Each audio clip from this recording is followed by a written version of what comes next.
The first thing we're gonna do is mix 3¼ cups of masa harina, 3½ cups of chicken broth.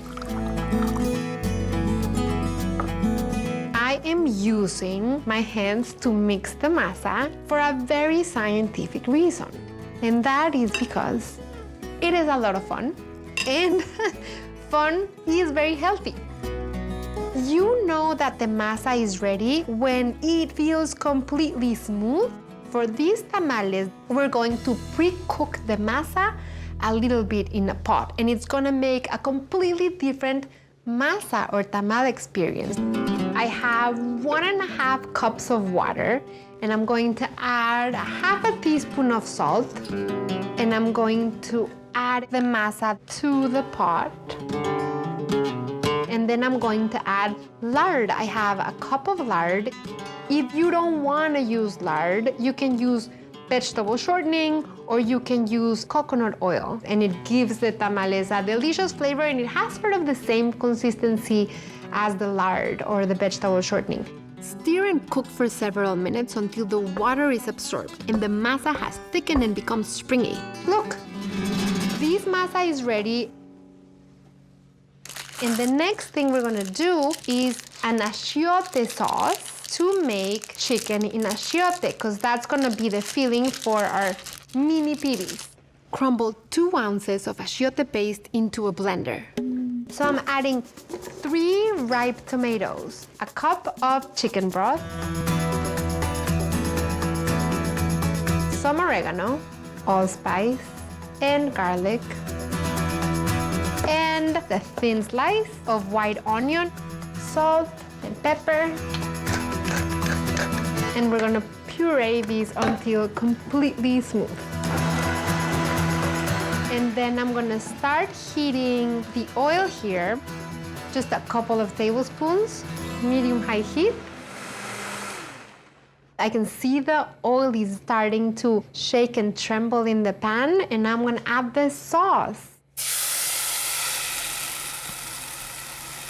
This is just gonna cook for about 8 to 9 minutes, and then I'm gonna add some chicken. You can use any kind of cooked chicken if you wanna bake it, if you wanna buy rotisserie. So I'm adding the chicken in the achiote sauce.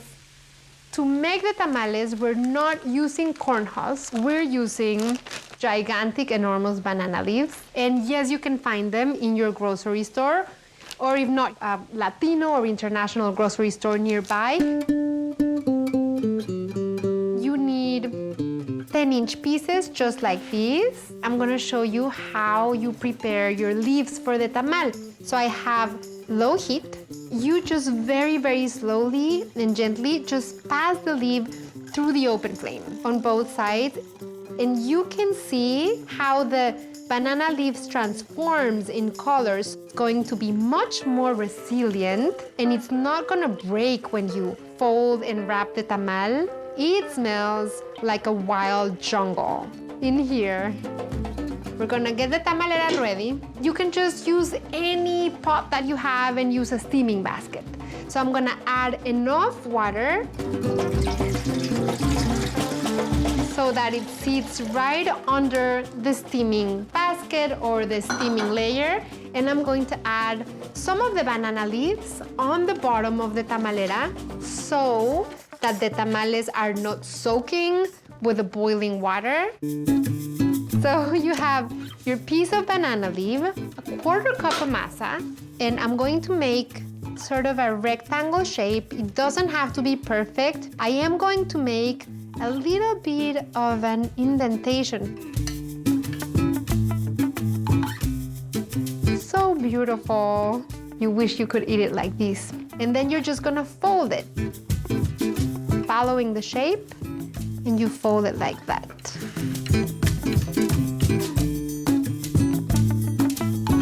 And now you want to put them in the tamalera.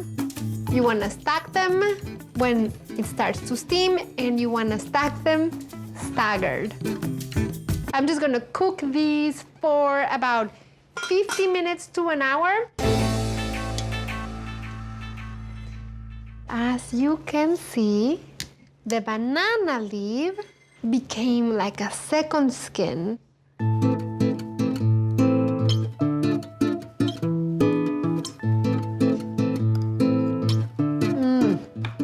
So good! The masa, since it was pre-cooked in the pan, it is much more dense. It is a little bit gelatinous, very different from a tamal that's cooked in a corn husk.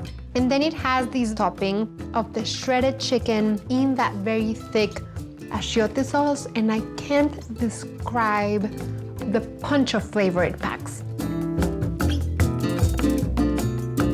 Really incredible. I think I could eat the whole pot in there.